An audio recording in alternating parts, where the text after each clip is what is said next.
बिस्मिल्लाहिर्रहमानिर्रहीम। अस्सलाम वालेकुम स्टूडेंट्स, फर्स्ट ईयर कैसे हैं आप लोग? होप सो आप लोग बिल्कुल खैरियत से होंगे। Chapter number first basic concepts के हवाले से हम कंप्लीट डिस्कशन कर चुके हैं, जिसमें हमने चैप्टर नंबर फर्स्ट को theoretically and examples related to numericals हमने कंप्लीट जो है वो स्टडी कर लिया। लास्ट टू न्यूमेरिकल्स जो हैं वो लास्ट टू एग्जांपल्स जो है वो टेक्निकल फॉल्ट की वजह से रिकॉर्ड नहीं हो सकी थी, उनको जो है वो फिर किसी वक्त के लिए उठा रखते हैं, जो हम दोबारा जो है स्टडी कर लेंगे, उन्हें दोबारा डिस्कस कर लेंगे। आज हम टाइम ज़ाया किए बगैर चैप्टर नंबर 3 की तरफ मूव करते हैं। चैप्टर नंबर 2 मैंने स्किप किस लिए किया है? Because chapter number 2 is just only related to short questions. Chapter number 2 में आपको सिर्फ जो है वो पेपर पॉइंट ऑफ व्यू से शॉर्ट क्वेश्चन बताए जाएंगे, शॉर्ट क्वेश्चन पूछे जाएंगे। तो हमने क्या करना है, उस चैप्टर को एट द एंड जब हमारे पास टाइम होगा हम उसको डिस्कस कर लेंगे। अभी हमने उन चैप्टर्स को टच करना है जो आपके पेपर पोर्शन को कैरी करते हैं। Clear? Chapter number 3 is the state of matter के बारे में डिस्कस करेगा। स्टेट ऑफ मैटर कौन कौन सी होती हैं जी? सॉलिड, लिक्विड और गैस। जबकि हमने इस चैप्टर में जस्ट गैसेस और गैसेस के बिहेवियर को स्टडी करना है। ठीक है, गैस और गैस के बिहेवियर को हम किस चैप्टर में स्टडी करेंगे? चैप्टर नंबर 3 में। इसके अलावा एक और फोर्थ स्टेट भी होती है, प्लाज्मा। तो चैप्टर नंबर 3 में हमने डिस्कस करना है गैस कंप्लीटली, एंड लास्ट में एक टॉपिक होगा जिसमें हम प्लाज्मा को डिस्कस कर लेंगे। तो गैस और प्लाज्मा चैप्टर नंबर 3 में, while solid and liquid chapter number 4 के अंदर जो है हम डिस्कस करेंगे। सबसे पहले हमारे पास प्रॉपर्टीज ऑफ गैसेज। जी गैस का बिहेवियर कैसा होता है, कौन कौन सी हमारे पास प्रॉपर्टीज हैं जो गैस से रिलेट करती हैं? तो सबसे पहले जी शेप। गैस की कोई शेप होती है। You are all very familiar with that effect that gases are shapeless. Gas कैसी होती है? शेपलेस होती है, इसकी कोई शेप नहीं होती। That will spread in the container in which it is filled. जिस कंटेनर के अंदर या वेसल के अंदर इसे डाला जाता है, ये तमाम कंटेनर का वॉल्यूम जो है वो ऑक्यूपाई कर लेती है, उसी की शेप जो है वो उसके अंदर ये रैंडमली मूव करती है। वॉल्यूम, नो डेफिनेट वॉल्यूम, इसका कोई डेफिनेट वॉल्यूम नहीं होता, कोई डेफिनेट शेप नहीं होती। That will occupy the volume of the container, ये कंटेनर का वॉल्यूम जो है वो ऑक्यूपाई करती है। उसके बाद है रैंडमली मूवमेंट, यानी इररेगुलर मूवमेंट। रैंडमली का मतलब क्या होता है? इररेगुलर, यानी इसकी मूवमेंट में रेगुलरिटी नहीं होती। अगर इस कमरे के अंदर मैं कोई गैस के पार्टिकल्स जो है वो यहाँ पे लीव करूँ, तो वो गैस के पार्टिकल्स विदाउट एनी जो है रेगुलरिटी वो यहाँ पे मूव करना शुरू कर देंगे। किसी का मुंह मशरक की तरफ, किसी का शुमाल की तरफ, जिसका जहाँ दिल चाहेगा वो अपनी मर्जी से मूव करेगा थ्रू आउट द रूम। पूरे रूम के अंदर ये जो है वो मूव करते हैं। तो इनकी मूवमेंट कैसी होती है? रैंडमली होती है। उसके बाद है जी collision. Gas molecules collide with one another as well as the wall of the container. जिस कंटेनर के अंदर इन्हें रखा जाता है, ये उसकी वॉल के साथ भी मूवमेंट शो करते हैं, कोलिजन करते हैं, और आपस में भी विद वन अनदर, एक दूसरे के साथ, as well as with wall of container, container की वॉल के साथ भी ये कोलिजन करते हैं। अच्छा, दो चीज़ें आपस में टकरा रही हैं तो क्या होता है? एक चीज़ दूसरी चीज़ पे हमेशा फोर्स लगाती है, प्रेशर लगाती है। ठीक है, तो गैस के मॉलिक्यूल जब आपस में टकराते हैं, they can also exert pressure. और आपको अच्छी तरह से पता है, ये बात हमने कई दफ़ा जो है हम अपनी रोज़मर्रा ज़िंदगी में भी इसका जो है ऑब्जर्व करते हैं इसको, कि अगर गैस के सिलेंडर जो हम अपने घरों में यूज़ करते हैं, खुदा ना खास्ता किसी जगह पे जब गैस का सिलेंडर फटता है तो कितने प्रेशर के साथ फटता है और क्या क्या नुकसान करते हैं, आप सब लोग इस बात से वाकिफ़ हैं। तो इससे जाहिर हुआ कि गैस के मॉलिक्यूल जब आपस में कोलिजन करते हैं और container, wall of the container के साथ कोलिजन करते हैं, they can exert a pressure. वो क्या करते हैं? प्रेशर एक्सर्ट करते हैं। But the pressure of the gas is elastic. ठीक है, आइडियल गैस के प्रेशर कैसे होते हैं? इलास्टिक होते हैं। आइडियल गैस क्या होती है ये भी हमने बाद में डिस्कस करना है, लेकिन आपको यहाँ पे सिर्फ इतना बताया जा रहा है कि हमारे पास जो गैसेज होती हैं, कौन सी गैसेज? आइडियल गैस, उनके प्रेशर कैसे होते हैं? इलास्टिक होते हैं। और प्रेशर क्यों होता है? Due to the collision of the gas molecules. और प्रेशर की हमारे पास डेफिनेशन क्या है? Pressure is the force applied per unit area. इसको हम क्या बोलते हैं? प्रेशर बोलते हैं। यानी किसी एरिया के ऊपर जब हमारे पास कोई फोर्स लग रही होती है, ये क्या होता है? उसका प्रेशर होता है। उसके बाद है डिफ्यूजन एंड अफ्यूजन। ये क्या चीज़ें हैं? डिफ्यूजन अलग चीज़ है, अफ्यूजन अलग चीज़ है। मेरे पास परफ्यूम है, मैं स्प्रे कर देता हूँ, यहाँ पे खड़े हुए जब मैं उसे स्प्रे करूँगा तो आफ्टर अ फ्यू मिनट्स और सेकेंड, कुछ वक्फे के बाद उसकी जो स्मेल या फ्रेग्रेंस होगी वो पूरे रूम के अंदर फैल जाएगी। ऐसा क्यों हुआ? क्योंकि गैस के मॉलिक्यूल्स हमेशा हायर कंसंट्रेशन से लोअर कंसंट्रेशन की तरफ मूव करते हैं। एक गैस ले, दूसरी गैस के अंदर उसको अगर मिक्स करेंगे तो गैस मॉलिक्यूल्स आपस में क्या हो जाएंगे? इंटरमिक्स हो जाएंगे। इसको मैं एक कंटेनर के अंदर इस तरह से आपको समझाऊंगा कि अगर मेरे पास ये कंटेनर है, इसमें पार्टीशन है, एक साइड पे हमारे पास जो है वो ब्लैक गैस के पार्टिकल्स हैं और दूसरी साइड पे ये ब्लू गैस के पार्टिकल्स हैं।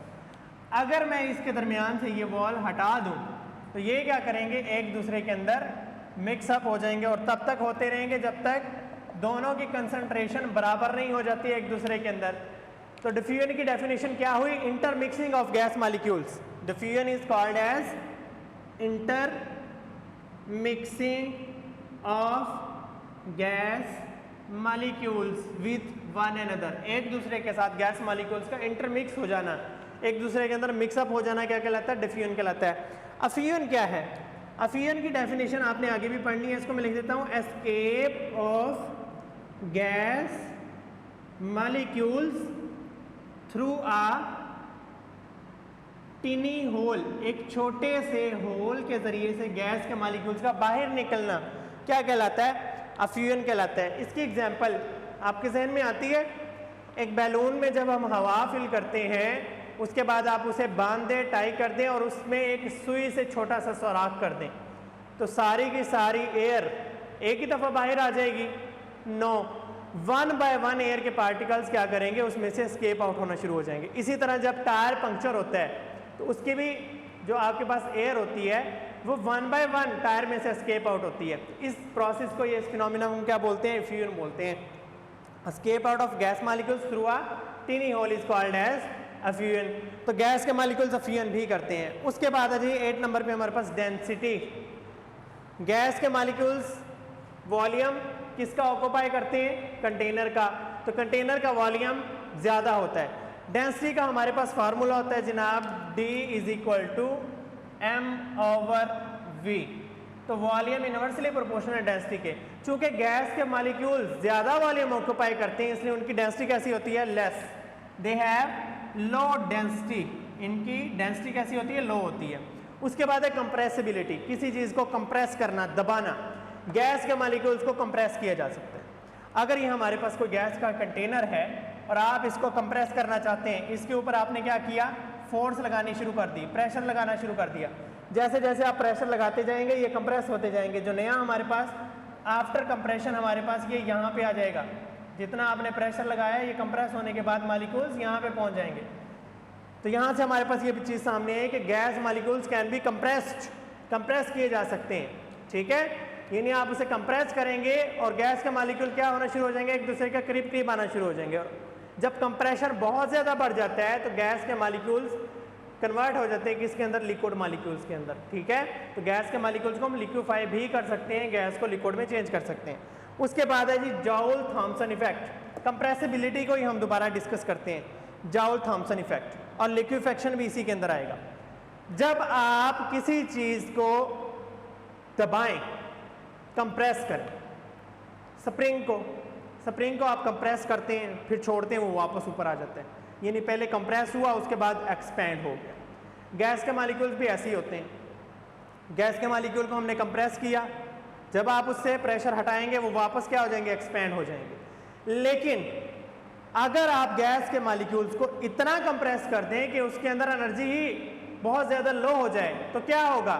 आफ्टर एक्सपेंशन जब आप प्रेशर रिलीज करेंगे गैस मॉलिक्यूल्स वापस नहीं आएंगे, अपनी एनर्जी को दोबारा से गेन नहीं करेंगे। They may be converted into liquid. ठीक है, जॉल थॉम्सन इफेक्ट सुने, क्या होता है जॉल थॉम्सन इफेक्ट? ये इंपॉर्टेंट शॉर्ट क्वेश्चन भी है। डिफाइन जॉल थॉम्सन इफेक्ट, और इसका आगे आपने लॉन्ग क्वेश्चन भी पढ़ना है। When a gas is highly compressed, highly compress का मतलब समझते हैं बहुत ज़्यादा प्रेशर लगाया हुआ है किसी गैस पे। जब एक गैस को हम हाईली कंप्रेस कर देते हैं एंड देन सडनली एक्सपैंड, और अचानक उसे जो है वो आप छोड़ दें। पहले आपने मुकम्मल प्रेशर लगा के उसे दबाया हुआ है, दबाने से उसके ऊपर फोर्स बहुत ज़्यादा बढ़ जाएगी और मॉलिक्यूल्स एक दूसरे के करीब आ जाएंगे। फिर आपने अचानक से जब छोड़ना है गैस के मालिक्यूल्स ऊपर आने के बजाय वहीं जो है वो पड़े रहेंगे और उनके दरमियान फोर्स ऑफ अट्रैक्शन डेवलप हो जाएंगी। दे में बी कन्वर्टेड इनटू लिक्विड, वो लिक्विड के अंदर कन्वर्ट हो जाएंगे। इसी प्रोसेस का नाम क्या है? लिक्विफेक्शन। गैस के मालिक्यूल्स का किस में कन्वर्ट हो जाना? लिक्विड के अंदर कन्वर्ट हो जाना क्या कहलाता है? लिक्विफेक्शन कहलाता है। यानी गैस को आप लिक्विड में भी कन्वर्ट कर सकते हैं। तो ये हो गया जॉउल थॉम्सन इफेक्ट। इसकी आप एग्जांपल इस तरह से ले लें कि आप अगर किसी आदमी का गला दबाते हैं या कोई आपका गला दबाता है, शुरू में तो इतना आपको जो है वो फील नहीं होगा, लेकिन एक पॉइंट ऐसा आएगा कि आपका गला जब बहुत ज़्यादा फोर्स के साथ दबा लिया जाए, उसके बाद जब छोड़ा जाए, आप दोबारा अपनी असली हालत में वापस नहीं आएंगे, because you may be dead. आप उस वक्त तक जो है वो अल्लाह को प्यारे हो चुके होंगे।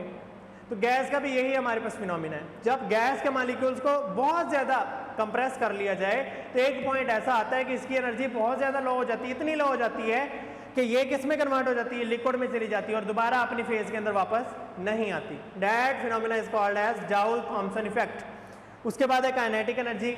गैस के मालिक्यूल जो है वो रैंडमली मूव करते हैं, एक दूसरे के साथ कोलिजन भी करते हैं। That's why we can say that gas molecules can possess kinetic energy.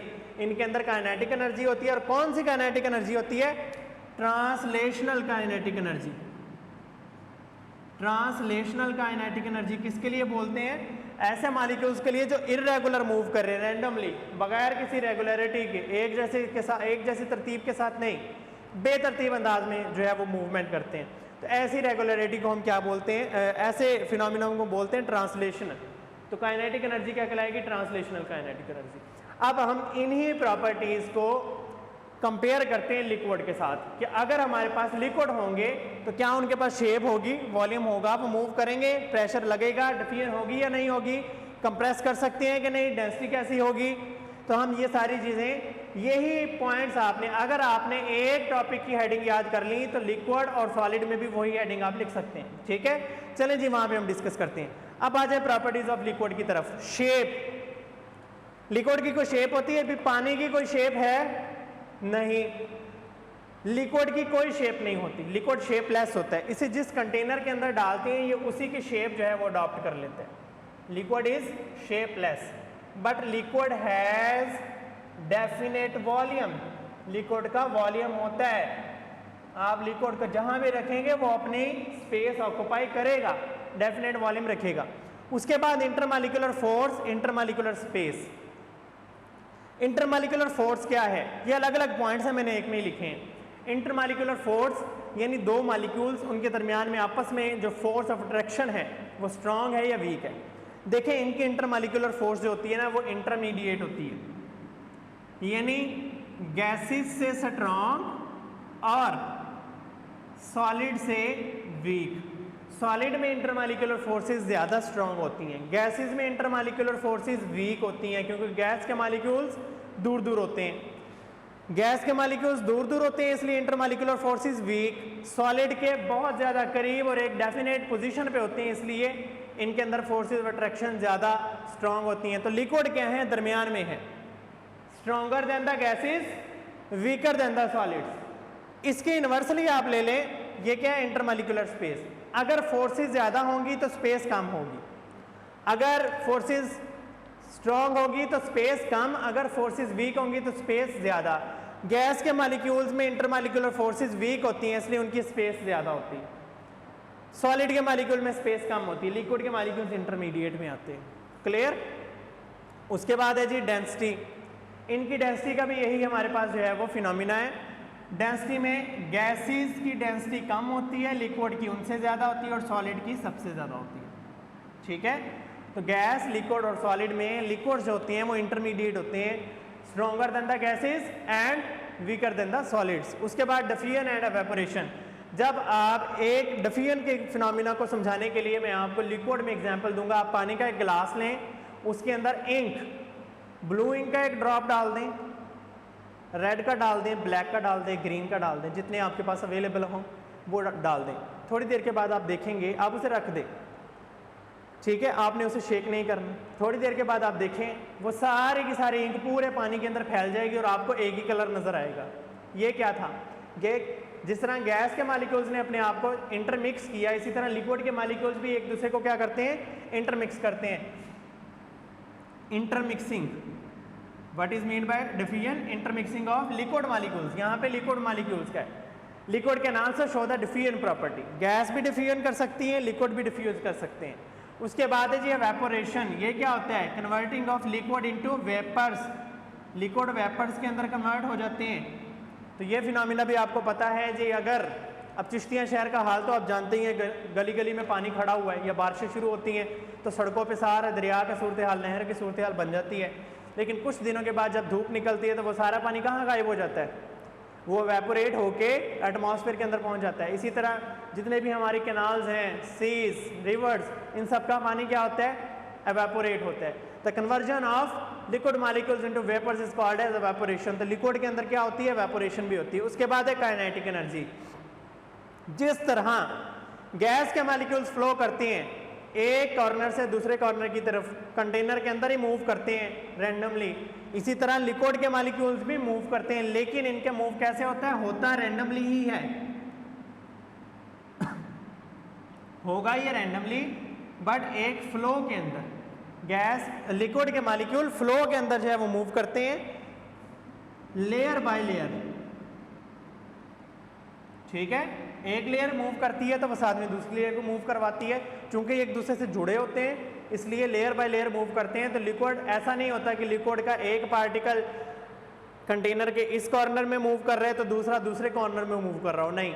जहाँ पे एक लिक्विड का मॉलिक्यूल मूव करेगा वहीं पे आपके पास जो दूसरी लेयर भी मौजूद होगी। तो लिक्विड एक ही जगह पे रहता है और साथ साथ मूव करता है, जबकि गैस मॉलिक्यूल सेपरेटली मूव करते हैं। तो that's all about the properties of gases as well as properties of liquid. कल के टॉपिक में हम प्रॉपर्टीज ऑफ सॉलिड्स डिस्कस करेंगे और जो हमने यहाँ पे प्रेशर डिस्कस किया इसके हमने यूनिट्स डिस्कस करने हैं। क्लियर? तो ये चैप्टर नंबर 3 बहुत ज़्यादा आसान है और चैप्टर नंबर 3 में आपने बेसिक चीज़ें पढ़नी जो आप 9th में पढ़ चुके हैं। हाफ बेसिक पे और हाफ जो है वो आपको एडवांस सिखाया जाएगा। तो ये बहुत आसान है, इसकी टेंशन लेने की ज़रूरत नहीं है। हम इंशाल्लाह बहुत अच्छे तरीके से इसको कंप्लीट करेंगे। तो आपका जो है वो होप्स ऑन करीब आपका चैप्टर नंबर 1 का टेस्ट भी लिया जाएगा जिसमें हम हाफ चैप्टर जो इंक्लूड करेंगे। सिलेबस में आपको बता दूंगा, आपको 25 मार्क्स का टेस्ट होगा जिसमें MCQs, शॉर्ट क्वेश्चन और लॉन्ग क्वेश्चन तीनों जो है वो इंक्लूड होंगे। तो इस हवाले से आपको अगर कोई भी प्रॉब्लम हो, कोई भी रहनुमाई लेना चाहें तो आप अपने मुतलका टीचर्स जो आपको जो है वो गूगल क्लासरूम्स में गाइड कर रहे हैं उनसे आप पूछ सकते हैं ताकि वो हम तक पैगाम पहुंचाए और आपको हम उस बारे में गाइड कर सकें। ठीक है, तो नेक्स्ट लेक्चर्स तक के लिए मुझे इजाज़त दीजिए। इंशाल्लाह अगले लेक्चर में मिलते हैं, तब तक के लिए अल्लाह हाफिज़।